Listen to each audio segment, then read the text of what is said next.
આપનું સ્વાગત છે। વિદેશી નાગરિકો સાથે ઠગાઈ કરતા હાઈટેક કોલ સેન્ટરનો પર્દાફાશ, 4 આરોપીઓ ઝડપાયા। વડોદરા શહેરમાં વિદેશી નાગરિકો સાથે આર્થિક છેતરપિંડી આચરતા ગેરકાયદેસર આંતરરાષ્ટ્રીય કોલ સેન્ટરનો પર્દાફાશ થયો છે। શહેરના રેસ કોર્સ રોડ વિસ્તારમાં આવેલ આઇનોક્સ સિનેમા સામેના બેરલી એપાર્ટમેન્ટમાં ધમધમી રહેલા બોગસ નેટવર્ક પર એલસીબી ઝોન 2 ની ટીમે ગુપ્ત બાતમીના આધારે દરોડો પાડી 4 શખ્સોને રંગે હાથ ઝડપી પાડ્યા છે। ઝોન 2 પોલીસ દ્વારા વિશેષ પત્રકાર પરિષદ યોજી આ હાઈટેક સાયબર ક્રાઇમ અને આંતરરાષ્ટ્રીય કૌભાંડની વિસ્તૃત માહિતી માધ્યમો સમક્ષ જાહેર કરવામાં આવી છે।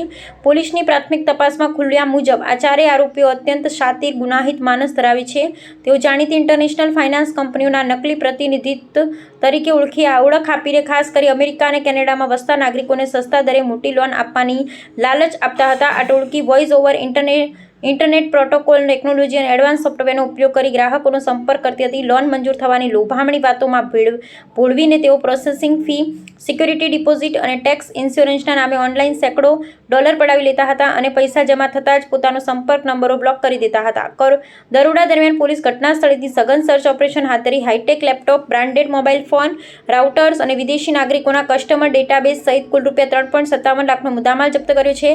હાલમાં અકોટા પોલીસ મથકમાં આ ચારેય મુખ્ય સૂત્રધારો સામે ઇન્ડિયન પિનલ કોડ અને ઇન્ફોર્મેશન ટેકનોલોજી એક્ટની વિવિધ ગંભીર કલમો હેઠળ વિધિવત એફઆઈઆર નોંધી કાયદેસરની કાર્યવાહી શરૂ કરવામાં આવી છે।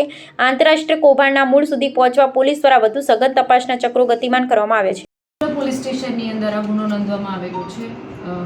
અમારી પોલીસની ખાનગી બાતમીના આધારે એક ફ્લેટ છે એની અંદર આવું કોલ સેન્ટર ચાલતું હતું એ બાબતે અમારી પાસે માહિતી હતી, જેમાં અત્યારે હાલ કરણ લોકવાણી, જોનાથન દાસ, પંકજ જેઠવાણી અને અલી રસુલ સૈયદ કરીને 4 ઇસમોની મેં ધરપકડ કરી છે। આ લોકો આ ફ્લેટમાં પોતાના લેપટોપ્સ અને બીજા ગેજેટ્સ રાખી અને કોલ સેન્ટરમાં કોલિંગ કરી અને અમેરિકામાં કોલ કરતા હતા અને આખી ફેક કોલ સેન્ટર દ્વારા લોકો સાથે છેતરપિંડીનું કામ કરતા હતા। એ બાબતે ધ્યાન આપતા અમે લોકોએ ગુનો નોંધીને આગળની કાર્યવાહી ચાલુ કરી છે।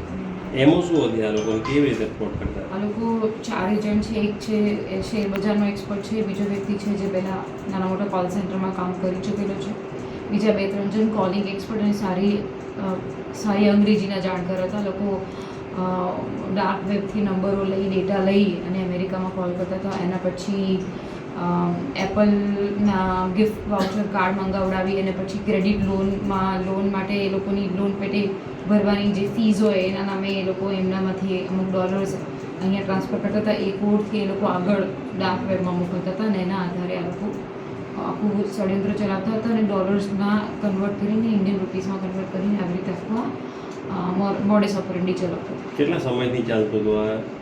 અત્યારે હાલ તો પ્રાથમિક પૂછપરછમાં એ લોકો છેલ્લા 2 મહિનાથી ચલાવે છે એવી રીતના જાણ કરી હતી, પણ શરૂઆત કરી છે એ લોકોએ।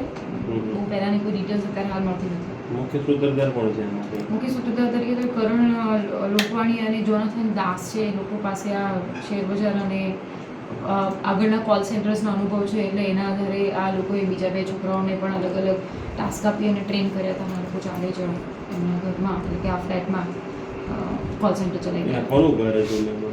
એ આગળ તપાસ કરીએ છીએ કે આ ફ્લેટ ભાડે લીધો હતો, ભાડા કરાર પર હતો અને રાત્રે આ લોકો કોલિંગ કરતા હતા અને પછી એ લોકો અલગ અલગ ડેટા લઈ, કોલિંગ ડેટા લેતા હતા, લોકોના ક્રેડિટ કાર્ડના ડેટા લેતા હતા, ટ્રાન્સફર કરતા હતા, બીજી એજન્સી સાથે કેવી રીતે સંકળાયેલા છે બધી આગળ તપાસ ચાલુ। ડેટા ક્યાંથી મળતો આ લોકોને, અમેરિકાના લોકોને? એ બધું કોણ એમને ડેટા પ્રોવાઈડ કરતું હતું, ડાર્ક વેબ પર કોની સાથે સંકળાયેલા હતા, બધું આઈટીના એક્સપર્ટ સાથે રહીને બધી આગળની સર્ચ ટીમો મારી કામ કરી રહી। કેટલા લોકોને અત્યાર સુધી આ લોકોએ કંઈ નિશાન બનાવ્યો કંઈ આવ્યું છે? એ અત્યારે હાલ અમે લોકો અત્યારે હાલ પ્રાથમિક પૂછપરછ કરી રહ્યા છે, કેટલાના કોલિંગ કર્યા છે એ લોકોનો અત્યારે હાલ મૌખિક પૂછતા એ લોકો સાચો ડેટા નહીં જણાવે। આ બધું અમે એફએસએલ સાથે સીઝ કરાયું છે। એમના લેપટોપ્સ, એમના ગેજેટ્સ, એમના ફોન પરથી આપણને આખો ડેટા મળશે। બીજી કઈ મધ્યસ્થી એજન્સી છે, અહીંયાની કોઈ સેન્ટ્રલ એજન્સી છે કે નહીં, અમેરિકામાં એની સાથે કોઈ એવું સંકળાયેલું છે કે નહીં, આ લોકો ડોલર્સને કેવી રીતે કન્વર્ટ કરતા હતા, એની સાથે કયા લોકો સંકળાયેલા છે, કોઈ બેંક સંકળાયેલી છે કે નહીં, બધું અમે જોઈશું ને આગળની તપાસ કરીશું। લોકો ભણેલા ગણેલા છે? હા, અત્યારે હાલ વેલ એજ્યુકેટેડ લાગે છે। એ લોકો પાસે સારું અંગ્રેજીનું જ્ઞાન છે, સારું આઈટી અને કમ્પ્યુટર ક્ષેત્રે પણ ખૂબ સારું જ્ઞાન છે એવું બેઝિક લાગે છે, પરંતુ એ લોકો હાલ જે આ લોકો શા માટે આવું કરતા તેવું કંઈ જણાવ્યું છે ખરું કે નહીં? મોજશોખ માટે આ મોજશોખ અને સાથે સાથે એ લોકોને આ એક વેબ સિરીઝ જોઈને શીખ્યા છે એવું પ્રાથમિક પૂછપરછમાં કહી રહ્યા છે। ના, એવી કોઈ વેબ સિરીઝનું નામ નથી આપ્યું, they learn from the web series એવું કંઈક કહી રહ્યા છે। મેડમ કોઈ કેટલા રૂપિયાનું અત્યાર સુધી કર્યું એ અત્યારે હું ના કહીશું કારણ કે એ લોકો મને સાચો આંકડો આપતો ના હોય એટલે એમની જે આ ટેકનિકલ ડેટા છે એના આધારે ખબર પડે કે એમને એમના બેંક અકાઉન્ટ જોવા પડે એમને કેટલા ટ્રાન્સફર કર્યા એ બધો સાચો આંકડો આવે એટલે આપણને સાચો આંકડો ખબર પડે. બેંક ખાતાને બધું સીઝ કરવાની કાર્યવાહી હા, એ બધી અમે લોકો એમના બેંક ગ્રાહકની બેંક ખાતાને બધા જોયા છે એમાંથી શું છે ડેટા એ બધું બેંકમાં પણ પૂછવું પડશે આગળની તપાસમાં ખબર પડશે. આરોપી મેડમ અહીંયા બરોડાના છે કે બહારના હા, છે? એ ચારે છોકરા વડોદરાથી ભૂતકાળમાં કોઈ ના ના આ લોકો પહેલાં નવા છે, યંગ છોકરાઓ છે, ઉત્સાહી છે. આવા ખોટા ધંધા કરવામાં અને એ લોકો વેબ સિરીઝ જોઈને શીખ્યા હોય એવું એમના પ્રાથમિક પૂછપરછમાં અમને જણાઈ આવ્યું છે.